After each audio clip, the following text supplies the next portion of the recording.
This is pretty cool. This is the beginning of the parade. Then comes the vet. About 900 ponies in this one. Then we move to the Camaro I'm driving. She ain't supercharged yet, so she's only about 600. And then we got the old school Corvette. For the VA, and he told me about this, and I kind of giggled at first when he sat me down yesterday and ran into me. And for some of you veterans, military background, police, fire, you might know. Most of the Desert Storm, which is over there, it's one of my razors. It has it, and it's draped around the neck, which is around the windshield is what we call it. In our presence today, which I will tell you, and I'm kind of a funny guy, I try to make stuff fun and not be all serious. We have a unicorn. How many don't know what a unicorn is? Kids, raise your hand. It is a fable creature. They don't exist. We have a Medal of Honor recipient. Here's the bad part. A lot. Which doesn't happen. Our presence today. We have Army veterans. Jim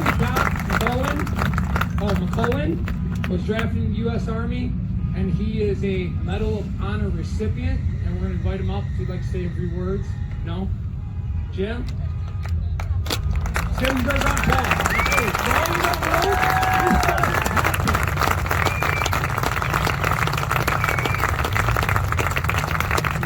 what do you know?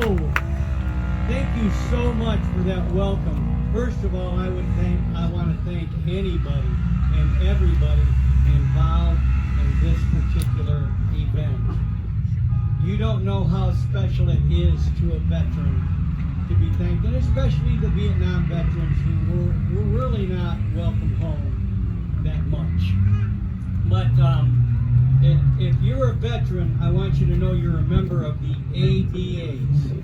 And I will only say this once, then I will also always refer to it as the ABAs because we have children involved, but I don't think that makes a difference. You're an American badass. Yeah.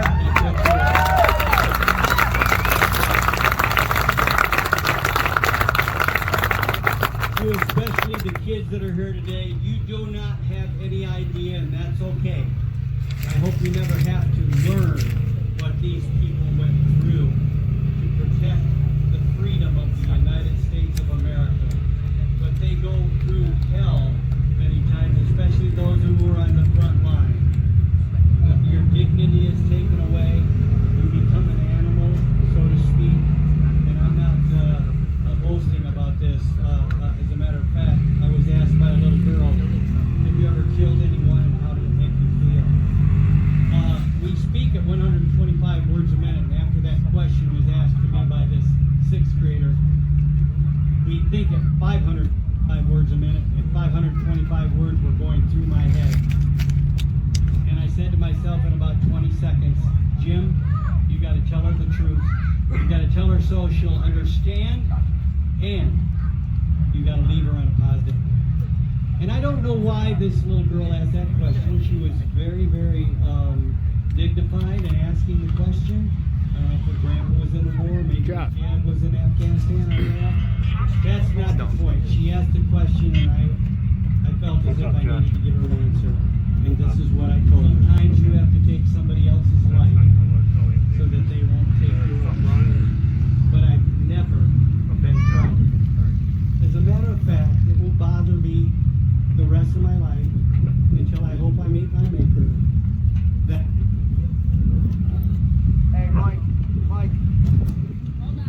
that I had to do that. That I had to take somebody's father, somebody's brother, somebody's husband, somebody's son, somebody's uncle, somebody's friend.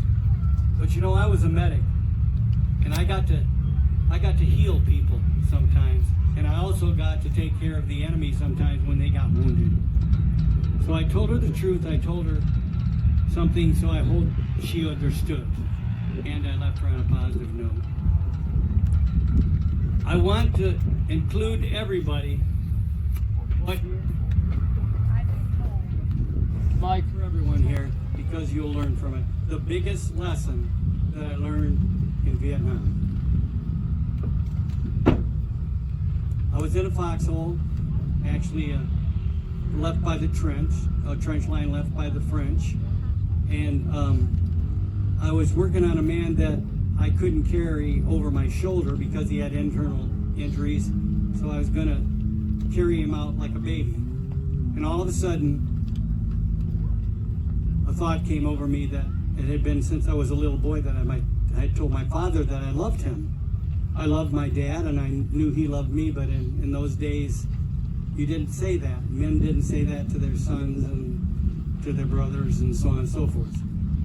So I had a conversation with my Lord, and I said, Lord, if you get me out of this hell on earth so I could tell my father that I love him just one more time, I'll be the best coach, the best teacher, I'll be the best dad that I can possibly be.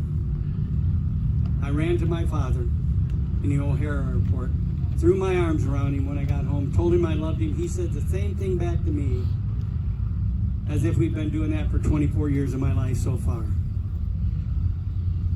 It was our greeting and our departure from then on. I told my children, my grandchildren, my athletes, my students, the 72 coaches who were my assistants throughout the years that I coached and taught at South Haven High School, those 3 words need to be said to people that you love. So your assignment is, I'm sure that you have forgotten to say that to somebody that's real important to you. So today you're going to say it to them. You're going to tell them that you love them. And look at this guy, he's even going like this. And you're going to tell them why. Thank you very much.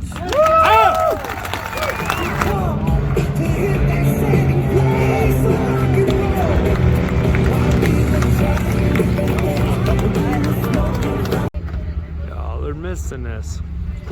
A lot of cool stuff out here.